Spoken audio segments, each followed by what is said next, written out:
When should you be asking for feedback on your presentation or pitch?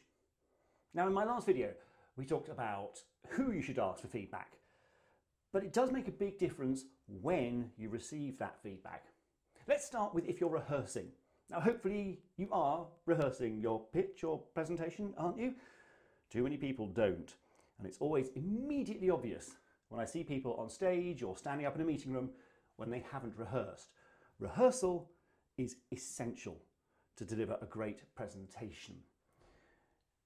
You have to make it look easy, make it look as if you're winging it, but you can only do that if you've rehearsed. Ask any comic.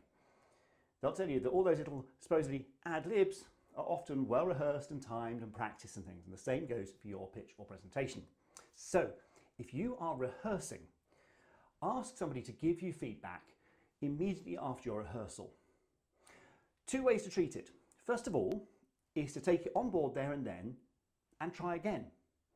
Adapt it right then and try delivering the presentation again with whatever that feedback was incorporated. So if somebody has said, you need to slow it down, or you need to pause more, or that bit of content needs to be swapped around, didn't quite make sense. Practice it in front of that person and get a second round of feedback. Does that make it better? You might find the feedback giver says, actually, I think you were better the first time. I think the other thing when you're rehearsing is to set a deadline, after which the presentation is fixed. I know too many people, particularly like agencies, going into pitches and they are rehearsing in the taxi on the way there and making changes on their laptop. Don't do it. Set a deadline, 6 hours, even 12 or even 24 hours before your presentation, and say, that is now fixed. And after that, you don't make any more changes. You just rehearse it and rehearse it. So when you are rehearsing, get that feedback in plenty of time so that you can actually absorb it, adapt whatever you need to do in the presentation, rehearse it again, and get used to it. What you don't want to be doing is putting in a change at the last minute that then throws you when you're actually delivering. So that's getting feedback when you're rehearsing.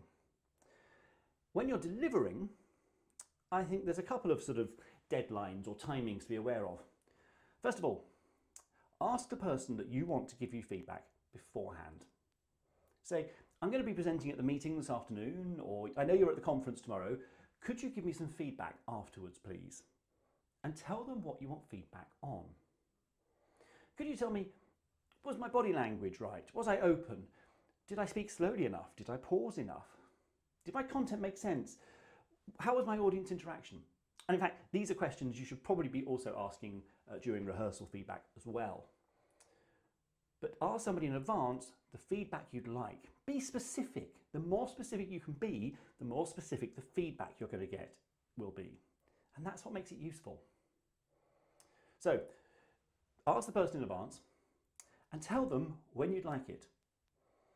And the one time you do not want feedback is immediately after you've presented. Because you've sat down in the meeting or the meeting's ended or you've come off stage and your brain is just going, "Aah!" because the adrenaline is still coursing around your body. And to be honest, you won't really hear the feedback. So say to that person, I'd like you to give me feedback on these things, and perhaps we could do it tomorrow afternoon after a morning meeting or the following day. Be specific, tell them what you want and tell them when you want it. And if somebody approaches you immediately after your presentation and says, well, can I just give you some feedback? Say, not right now, my brain's not in the right space, but I'd love to have a chat with you tomorrow or later in the week or whenever, or even, could you put it in writing? And then you can actually look at it and read it properly. Let's flip that round.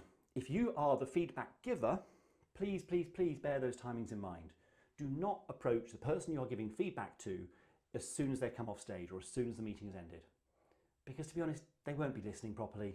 They're just going, get me a cup of tea, or quite frankly, a gin and tonic. So bear it in mind. Likewise, if you are giving somebody feedback during rehearsals, do not give them feedback in the immediate hours before they go on stage or stand up at a pitch or whatever. Give them time to absorb your feedback, act on it, put it into the presentation, re-rehearse it. It's really unfair to give somebody feedback just before they stand up to present, and it happens so often. So, got some thoughts on giving feedback in terms of timings, when you want it, when you should give it. If you want more content on how to present and pitch, and particularly how to give and receive feedback, please like and subscribe.